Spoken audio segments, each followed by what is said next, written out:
la table. Pour ceux qui nous visitent ce matin, bienvenue. Bienvenue à l'église de Shawinigan-Sud.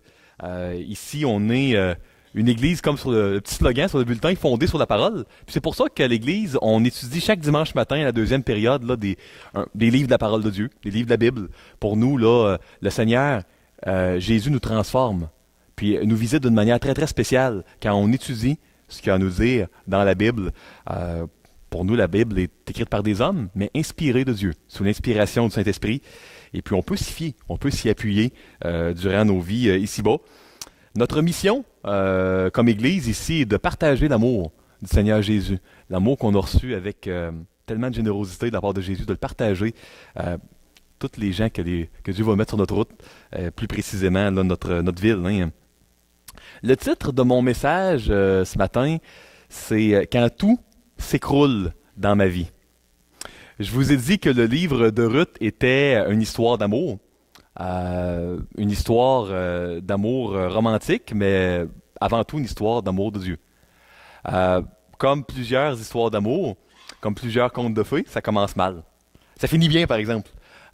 Ceux qui, comme moi, là, aimaient pas aller voir des films qui finissent mal, ben, vous allez être servis dans le livre de Ruth. Moi, je sais quand on me dit qu'un film va vraiment mal finir, j'ai vraiment pas eu le goût d'aller le voir. Je me dis, il me semble que tu vas pas te divertir avec de quoi qui va comme finir là plate. Mais le livre de Ruth finit très très bien. Mais ça commence rough. On va être mis en contact avec beaucoup de souffrance ce matin. Et puis, on va voir que, si je continue mon analogie de cinéma, là, il y a beaucoup de films de super-héros, hein, Marvel, là, ceux qui sont des cinéphiles puis aiment aller voir les films fantastiques. On va voir que Dieu n'est pas seulement le Dieu là, des super-héros puis des gens là, qui sortent de la masse. Dieu est le Dieu des gens ordinaires. Des gens comme vous et moi. Je sais pas, j'insulte personne en disant ça. Dieu est le Dieu de personnes ordinaires qui restent leur Dieu, même quand tout s'écroule. Je sais, malheureusement, qu'il y a des gens ici, dans cette salle, qui allaient probablement vous associer d'une manière très, très vivace, très actuelle par rapport à toutes les souffrances qu'on va voir dans le livre de Ruth. Puis ma prière, c'est que vous puissiez aussi, que nous puissions tous, parce qu'on vit tous de la souffrance à différents degrés, différents moments dans notre vie, ma prière est qu'on puisse tous s'associer à tout l'amour formidable que Dieu démontre un petit peu plus tard, tout l'espoir que Dieu démontre plus tard dans le livre. Donc aujourd'hui, un message qui est un petit peu plus difficile. On va voir le début, là, le chapitre 1 là, de cette histoire vraie, l'histoire de Ruth. On va voir quand tout s'est écroulé dans la vie de Naomi, particulièrement. Puis c'est pas facile. C'est pas facile. Restez des notes, soyez là pour la suite, hein, parce que l'histoire finit très très bien. Tournez avec moi, ceux qui ont des Bibles, dans Juge 1. On va lire le chapitre au complet, versets 1 à 22. Ceux qui ont des tablettes, téléphones, Ruth 1, versets 1 à 22. Excusez-moi, Ruth, mon erreur. La langue. On est à l'époque des juges, hein? Ruth est exactement à l'époque des juges. La langue m'a fourché. Excusez-moi. Donc, Ruth 1, versets 1 à 22. Merci de. Je pourrais faire comme à l'école, dire c'est pour voir si vous suiviez. Hein? Ben, ça serait pas vrai, fait que je le dirai pas. Donc, Ruth 1, verset 1 à 22. Ceux qui ont des tablettes, téléphones, c'est la version Louis II, LSG, qu'on utilise là, ici. Donc, verset 1. Du temps des juges, il y eut une famine dans le pays d'Israël, évidemment. Un homme de Bethléem, de Juda, partit, avec sa femme et ses 2 fils, pour faire un séjour dans le pays de Moab. Le nom de cet homme était Élimélec, celui de sa femme, Naomi, et ses 2 fils s'appelaient Machlon et Kiljon. Ils étaient Éphratiens, de Bethléem, de Juda. Arrivés au pays de Moab, ils s'y fixèrent leur demeure. Verset 3. Élimélec, mari de Naomi, mourut, et elle resta avec ses 2 fils. Ils prirent des femmes moabites, dont l'une se nommait Orpa et l'autre Ruth. Et ils habitèrent là environ 10 ans. Machlon et Kiljon moururent aussi tous les 2, et Naomi resta privée de ses 2 fils et de son mari. Puis elle se leva, elle et ses belles-filles, avant de quitter le pays de Moab, car elle apprit au pays de Moab que l'Éternel avait visité son peuple et lui avait donné du pain. Verset 7. Elle sortit du lieu qu'elle habitait, accompagnée de ses 2 belles-filles, et elle se mit en route pour retourner dans le pays de Juda. Naomi dit alors à ses deux belles filles, « Allez, retournez chacune à la maison de sa mère. Que l'Éternel use de bonté envers vous, comme vous l'avez fait envers ceux qui sont morts et envers moi. Que l'Éternel vous fasse trouver à chacune du repos dans la maison d'un mari. » Et elle les baisa. Elles élevèrent la voix et pleurèrent. Et elles lui dirent, « Non, nous irons avec toi vers ton peuple. » Naomi dit, « Retournez, mes filles. Pourquoi viendriez-vous avec moi? Ai-je encore dans mon sein des fils qui puissent devenir vos maris? Retournez, mes filles, allez. Je suis trop vieille pour me remarier. Et quand je dirais, j'ai de l'espérance, quand cette nuit même je serai avec un mari et que j'enfanterai des fils. Attendriez-vous pour cela qu'ils eussent grandi? Refuseriez-vous pour cela de vous marier? Non, mes filles, car à cause de vous, je suis dans une grande affliction de ce que la main de l'Éternel s'est étendue contre moi. » Et elles élevèrent la voix et pleurèrent encore. Orpa baisa sa belle-mère, mais Ruth s'attacha à elle. Naomi dit à Ruth, « Voici ta belle-sœur est retournée vers son peuple et vers ses dieux. Retourne comme ta belle-sœur. » Un des versets clés du livre ici, verset 16. Ruth répondit, « Ne me presse pas de te laisser aller, de retourner loin de toi. Où tu iras, j'irai. Où tu demeureras, je demeurerai. Ton peuple sera mon peuple et ton Dieu sera mon Dieu. » Verset 17. Où tu mourras, je mourrai, et j'y serai enterré. Que l'Éternel me traite dans toute sa rigueur, si autre chose que la mort vient à me séparer de toi. Naomi, la voyant, décidé à aller avec elle, cessa ses instances. Elles firent ensemble le voyage jusqu'à leur arrivée à Bethléem, et lorsqu'elles entrèrent dans Bethléem, toute la ville fut émue à cause d'elle. Et les femmes disaient, « Est-ce là Naomi? » Elle leur dit, « Ne m'appelez pas Naomi, appelez-moi Mara, car le Tout-Puissant m'a rempli d'amertume. J'étais dans l'abondance à mon départ, et l'Éternel me ramène les mains vides. Pourquoi m'appelleriez-vous Naomi, après que l'Éternel s'est prononcé contre moi, et que le Tout-Puissant m'a affligé? » Ainsi revinrent du pays de Moab Naomi et sa belle-fille Ruth, la Moabite. Elles arrivèrent à Bethléem au commencement de la moisson des orges. Prions s'il vous plaît avant d'aller plus loin. Seigneur Dieu, on est en présence d'une histoire vraie, une histoire de souffrance. On est en présence d'une véritable tragédie. Je sais, Seigneur, qu'on a toutes nos propres tragédies à différents degrés. Puis, je sais que la plupart d'entre nous sont capables de s'identifier à ce que Naomi pouvait ressentir quand elle a perdu son mari et ses deux fils. Ma prière, c'est que tu puisses nous aider à comprendre ce que tu veux nous dire à travers cette histoire que tu as mis dans le message que tu nous envoies, dans ta parole, dans la Bible. Aide-nous à comprendre, non pas ce que moi je veux bien voir, mais ce que toi tu veux nous dire. Aide-moi à bien rendre, Seigneur, ce que le texte dit ce matin. Dans le nom de Jésus, Amen. Écoutez, pour ceux et celles qui ont manqué la semaine dernière, on a fait une introduction sur le livre de Ruth. Donc, c'est sûrement disponible là, sur le web, là, sur le site web de l'Église. De ne pas se gêner d'aller l'écouter. Quand même, un petit rappel du fonctionnement de l'Ancien Testament. Tout l'Ancien Testament pointe vers Jésus-Christ, notre Seigneur. La Bible, dans l'Ancien comme dans le Nouveau Testament, c'est l'histoire d'un Dieu d'amour qui poursuit son peuple, qui aime ses enfants inconditionnellement.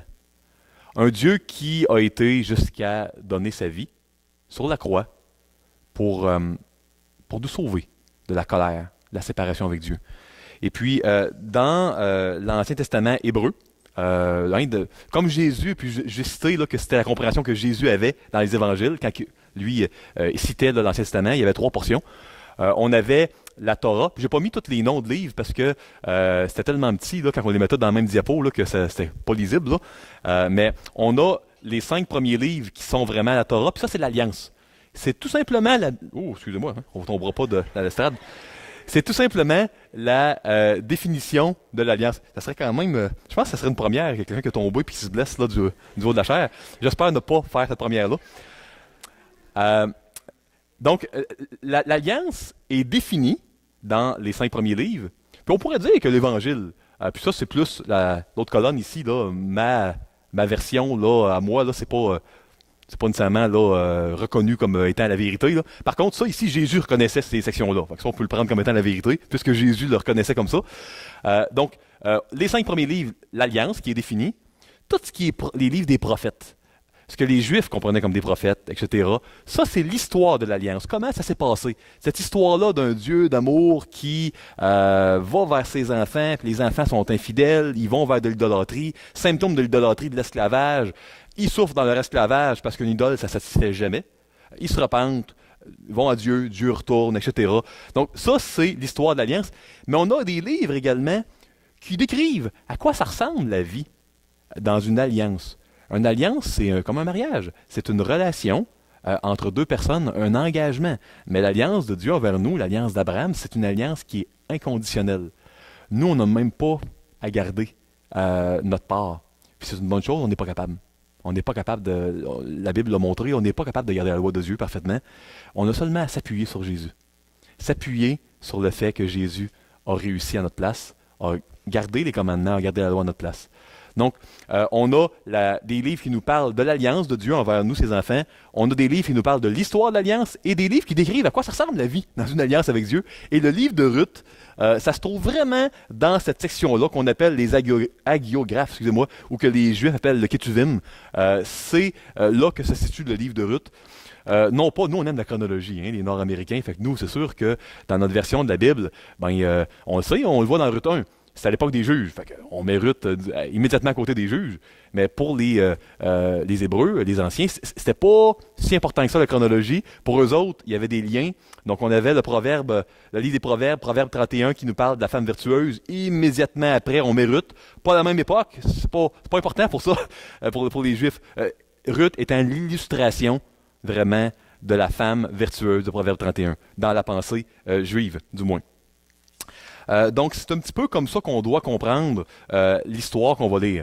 Quand on parle de l'histoire de Ruth, une histoire vraie, on voit l'histoire d'une dame ordinaire qui vit vraiment là, un écroulement là, complet là, de sa vie. Puis je vais vous exposer un petit peu plus pourquoi. Puis on voit de quelle manière Dieu agit dans une alliance lors de cet écroulement-là. Ce que j'aime beaucoup, moi, dans le livre de Ruth, c'est que j'aime dans Daniel, tu sais, la fosse au lion, puis que les miracles, que Daniel les chasse dans une fosse, les lions le mangent pas, puis il est indemne, puis dans d'autres livres, le feu du ciel qui descend. Puis, tu sais, moi, j'aime le fantastique, fait que j'aime les miracles, puis les choses extraordinaires. Vous verrez pas ça dans le livre de Ruth. Vous verrez pas de miracle au sens fantastique, extraordinaire, un vaillant héros qui, un peu comme Samson, qui va mettre en fuite une armée seule. Non, dans le livre de Ruth, vous allez voir une dame, vous allez voir quelqu'un là, comme vous et moi, dont la vie s'écroule. Puis vous allez voir Dieu agir d'une manière extraordinaire, démontrer un amour extraordinaire dans la vie de quelqu'un d'ordinaire. Puis je suis content qu'il n'y ait pas juste des Samson, puis des Élie, puis des Élisée. Parce que je crois qu'il y a des moments, quand tout s'écroule dans notre vie, où on va avoir plus de facilité à s'associer à quelqu'un qui, dans la même alliance, avec le même Dieu que nous, n'avait pas ces miracles-là là, de force surhumaine, puis le feu du ciel, ces choses-là. Donc ça, c'est comme ça qu'on doit comprendre, situer vraiment Ruth. Un petit résumé du chapitre 1. Je l'ai lu au complet. Maintenant, c'est dans les jours des juges. C'est le premier verset qui nous dit ça. Pour un lecteur averti, qu'est-ce que ça veut dire? Qu'est-ce que le narrateur là, de Ruth là, voulait dire en disant c'est dans les jours des juges? Je l'ai mentionné la semaine dernière. C'était probablement juste avant l'exil là, à Babylone, une des deux périodes les plus vraiment sombres, ténébreuses, immorales de l'histoire des Juifs. C'était vraiment là ce qu'on appelle le fond du baril à l'époque des juges. Les gens ne suivaient pas l'Éternel. Tout le monde faisait ce qui lui semblait bon. Puis c'était pas chic. Quand tout le monde fait ce qui lui semble bon, là, c'est vraiment pas chic. Ça résulte en une situation où les gens vont volontairement vers l'esclavage, vers l'idolâtrie, rejettent l'Éternel. Ils souffrent, puis vers la fin, ils sont tellement endurcis qu'ils ne demandent même plus de sauveur à l'Éternel, plus de délivrance. Le 12e juge, chanson, hein, puis on est à l'époque de Ruth, là. Le peuple ne demande même plus de sauveur. Trop endurci. restent dans leur esclavage. Puis quand le sauveur arrive pour les sauver, ils le livrent, ils le trahissent. Ils le livrent avec des cordes, puis ils veulent le livrer à l'ennemi. C'est vraiment, vraiment une époque basse. À la fin du livre des Juges, on voit la destruction quasi complète de la tribu de Benjamin parce que il avait fait il y avait des affaires vraiment horribles, qui n'est pas le sujet là, du message d'aujourd'hui là, à la fin des Juges. Là. Donc c'était vraiment l'immoralité à son comble, la perversion, le malheur à son comble dans le livre des Juges. Puis c'est là qu'on a l'histoire de Ruth. Un beau clin d'œil du Seigneur, une genre de lumière étincelante de l'amour de Dieu au milieu vraiment d'une période très, très, très, très sombre de l'histoire des Juifs. Fait que ça, c'est dans les jours des Juges que ça se produit. Il y avait une famine qui amène Naomi à quitter Israël. Bon, écoutez, le fameux débat, là, qui, à mon avis, ne devrait pas être si important que ça, et de savoir est-ce que c'était un péché, c'était-tu bien ou mal que Naomi quitte Israël. Parce qu'il faut vraiment se remettre dans le moment de l'époque. Nous, on peut prier Dieu partout. Je peux aller en Chine, au Japon, en Arabie, partout je peux prier Dieu. C'est pas un problème. Parce que depuis la venue de Jésus, on a l'Esprit Saint en nous, donc on n'est pas obligé d'aller dans un temple précis. Mais à l'époque, c'était pas pareil. Il fallait que tu ailles, le temple n'était pas encore bâti, donc au tabernacle. Il fallait que tu ailles au tabernacle pour que les sacrifices d'animaux, etc. Puis là, les Lévites pouvaient te lire un peu la Torah. Les gens n'avaient pas des Bibles, là, la Torah, là, sur leur iPhone ou papier. Là. Il y avait peut-être 2-3 copies là, dans le tabernacle, mais c'était pas chaque famille avait sa copie. Là. Donc, de partir là, dans un autre pays, tu vas avoir une famine, là, voulait dire que tu te coupais de ta communion avec le peuple de Dieu, de ta nourriture spirituelle, tu te coupais de l'opportunité d'adorer Dieu par les sacrifices, d'offrir également des sacrifices de culpabilité quand tu faisais des choses qui étaient mal, etc. Tu te coupais de Dieu. Là. Bon, il y avait une famine, bien ou mal, on va laisser ça à Dieu, mais la leçon qu'on peut définitivement retirer, c'est que nous, quand on souffre, quand il y a une famine, une période sèche dans notre vie, nous aussi, des fois on prend une distance par rapport à Dieu. Puis ça, on peut toutes et tous s'associer là, à ce qui s'est passé. Donc, on a Naomi avec son mari Elimelech, les deux fils, Maclon et Kiljon, qui s'en vont dans le pays de Moab. Moab qui était un pays vraiment, là, à différentes époques, qui a été ennemi d'Israël. Définitivement pas là, une ethnie qui était bien estimée dans l'estime des Juifs, des enfants de Dieu. Et puis, on voit là le décès du mari et des deux fils. Puis, ça, c'est la tragédie en tant que telle. Puis pour bien la comprendre, vous savez, il faut se mettre un petit peu dans le bain là, de l'époque. Là.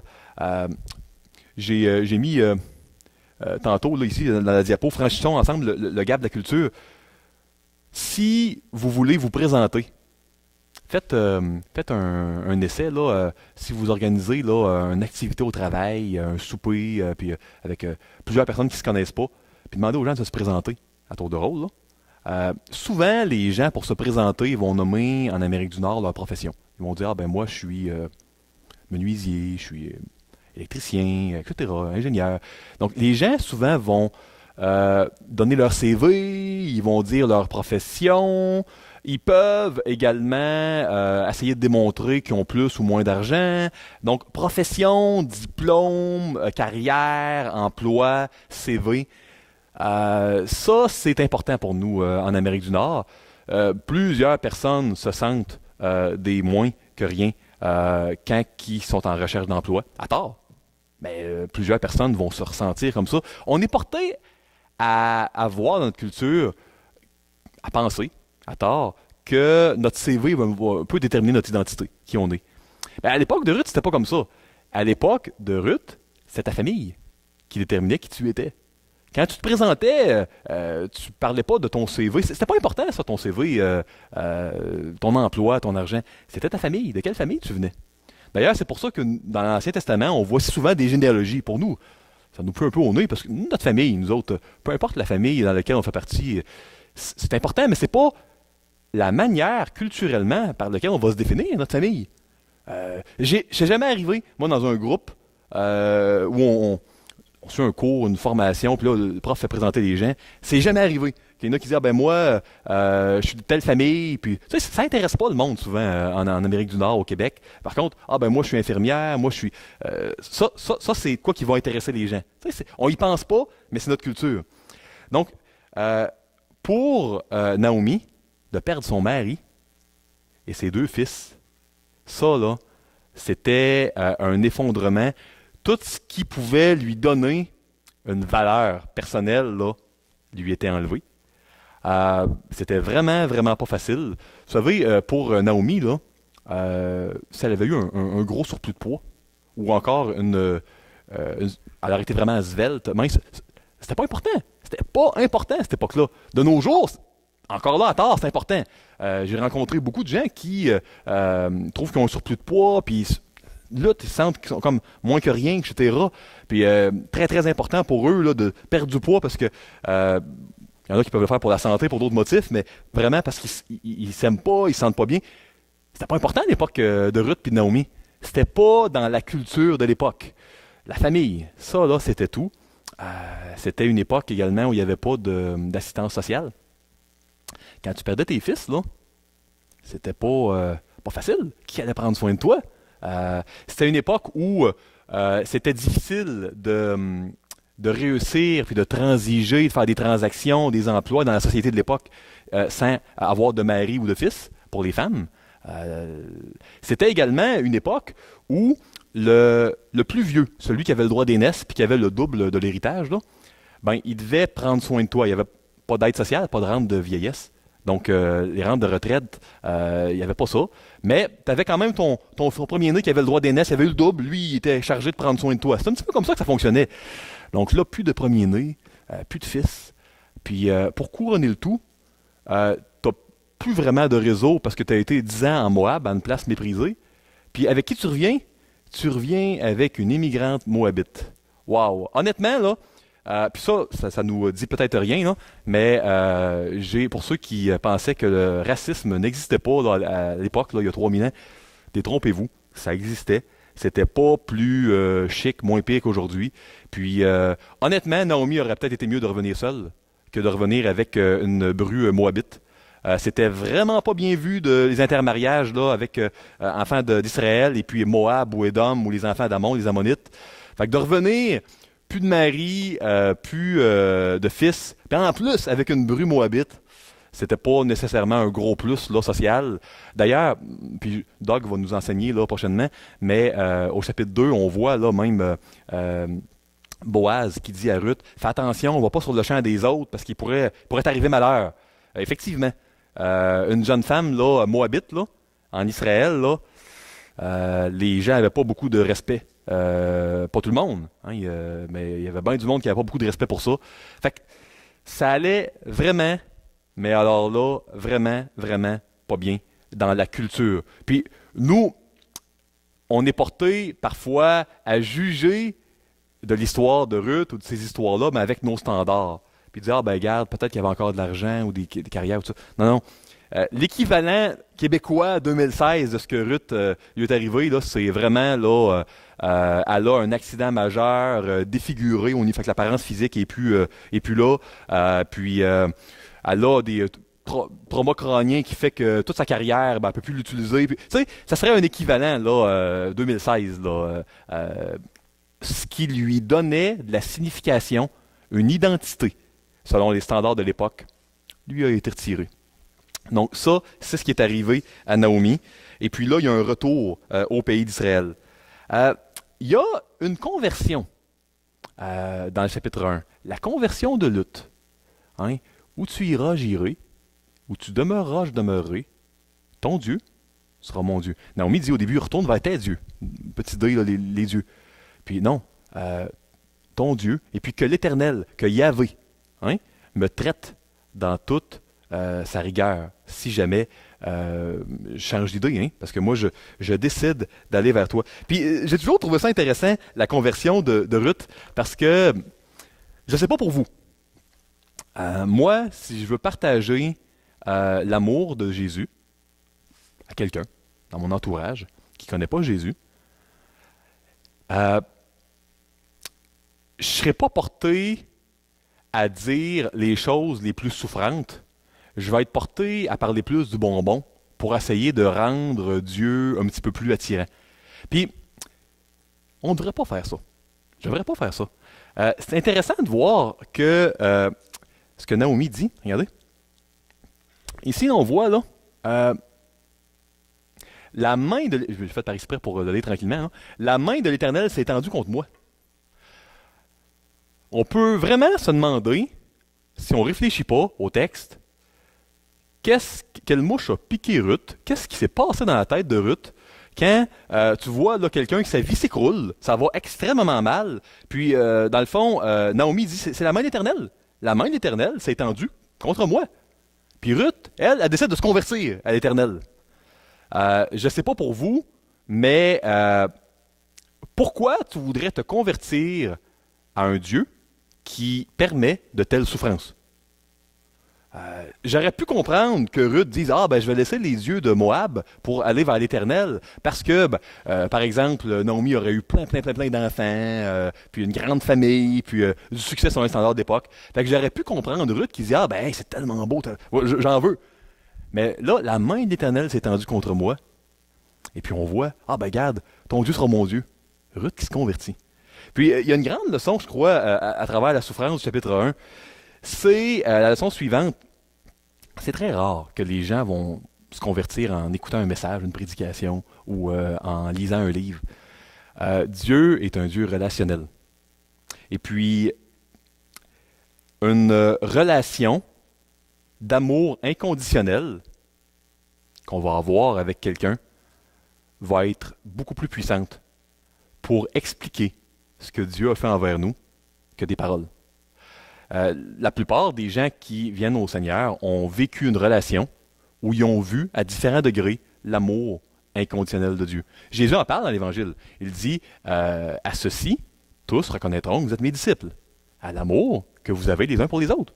Donc Jésus confirme cet aspect-là à travers la relation d'amour sacrificiel de Naomi. Ruth a vu qu'il y avait de quoi là qui était surnaturel.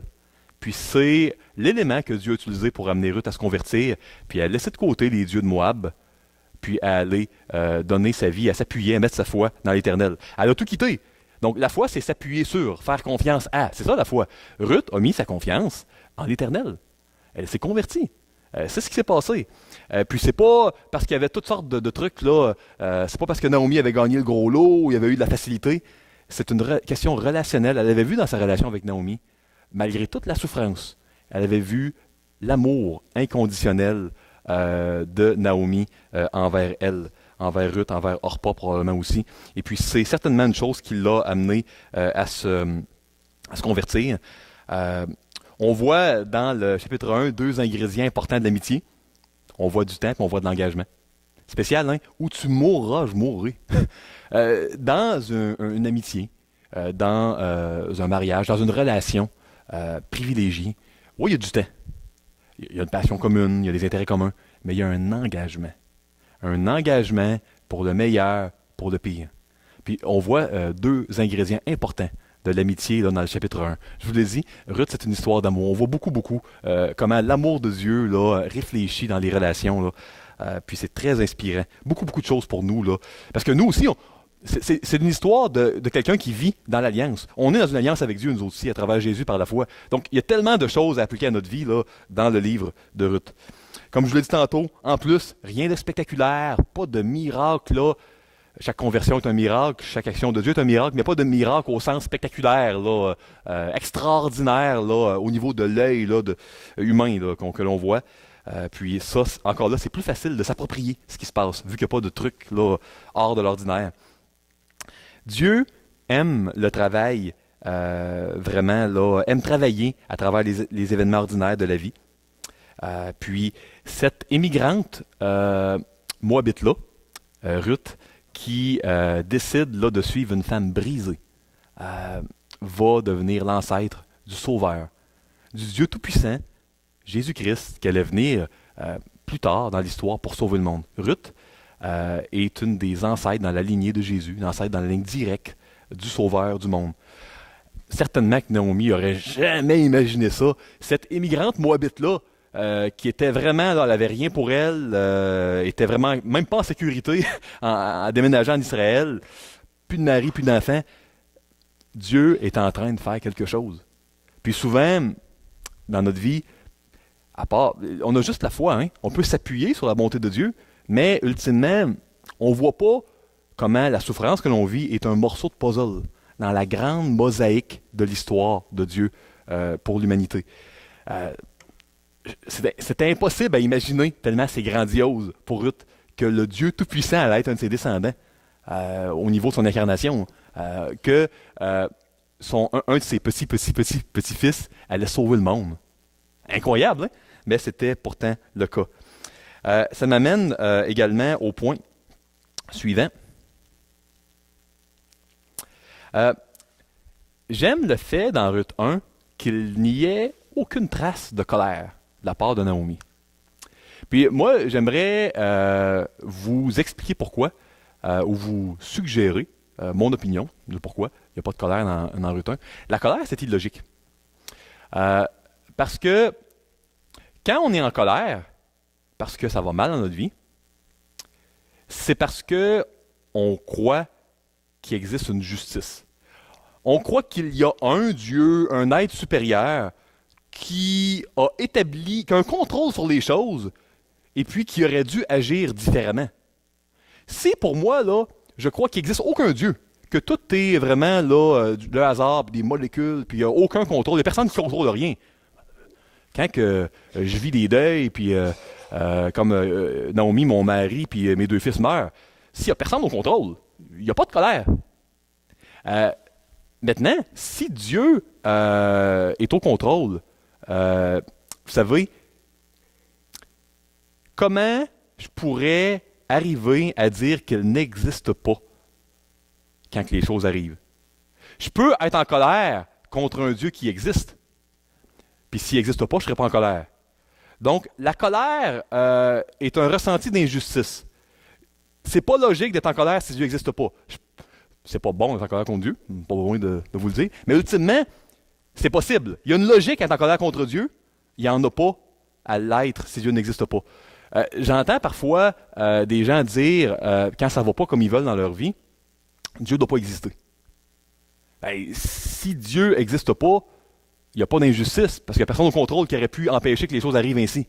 Donc, la raison pour laquelle Naomi, là, dans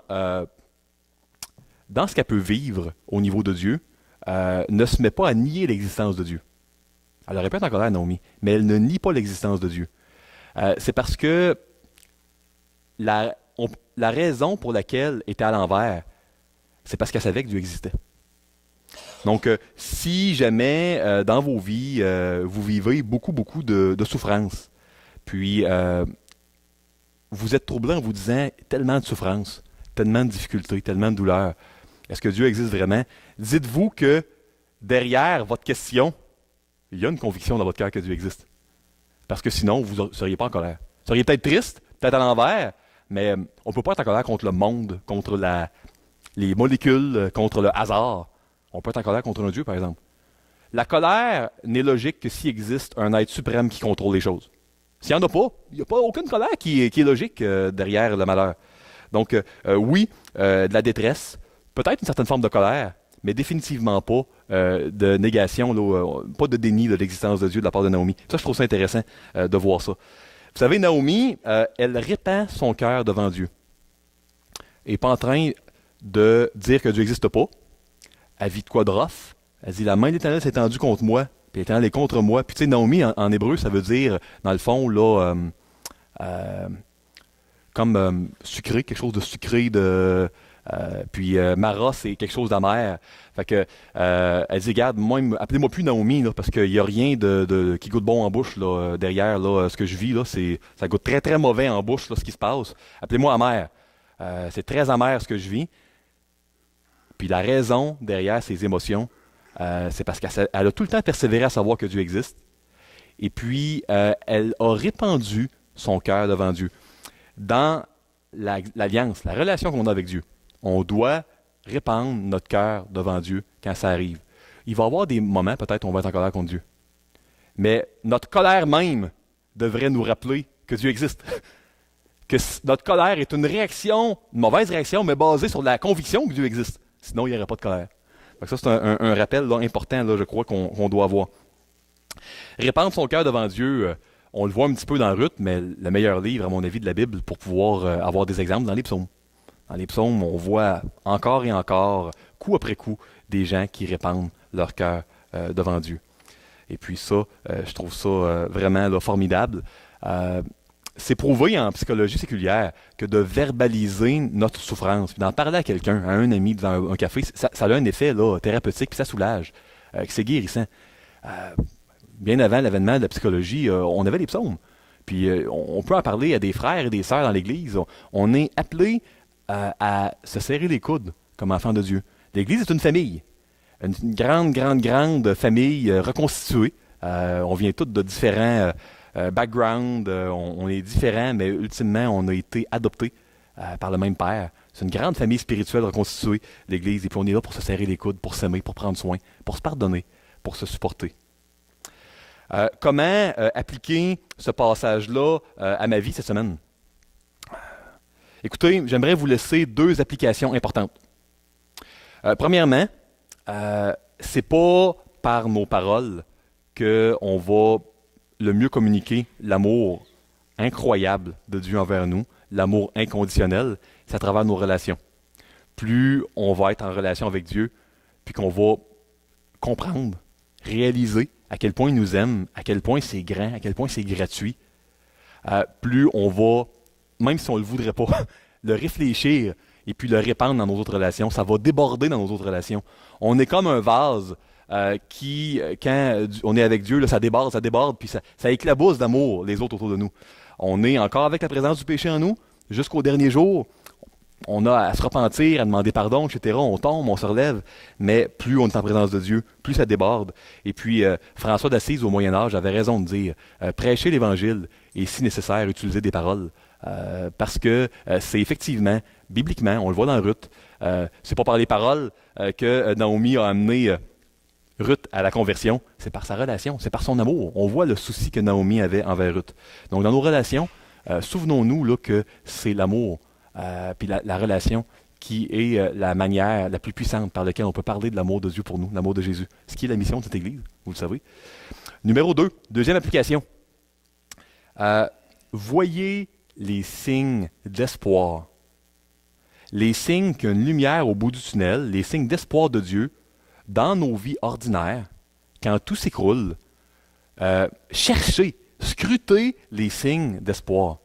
Vous savez, moi, le conte préféré de ma petite fille Olivia, là, elle me demande, c'est quasiment là, une fois par semaine, là, au moins minimum, que je raconte cette histoire-là, c'est Hansel et Gretel. Est-ce qu'il y en a qui connaissent l'histoire ici? Oui, hein?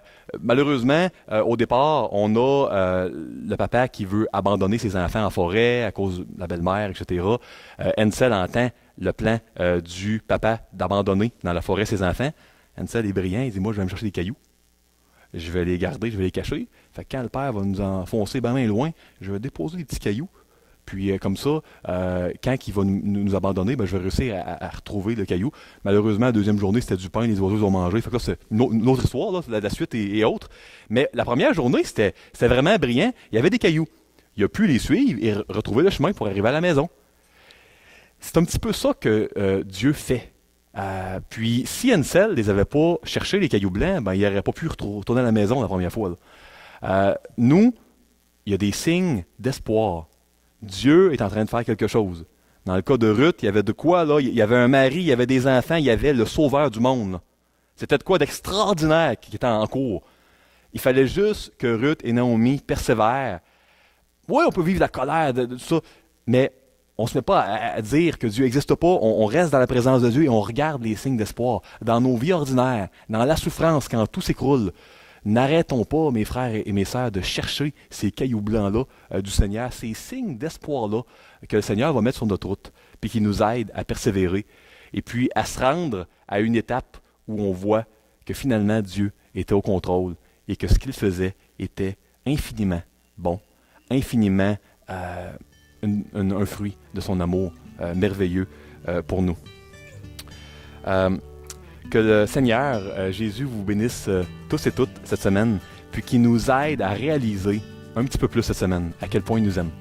Amen.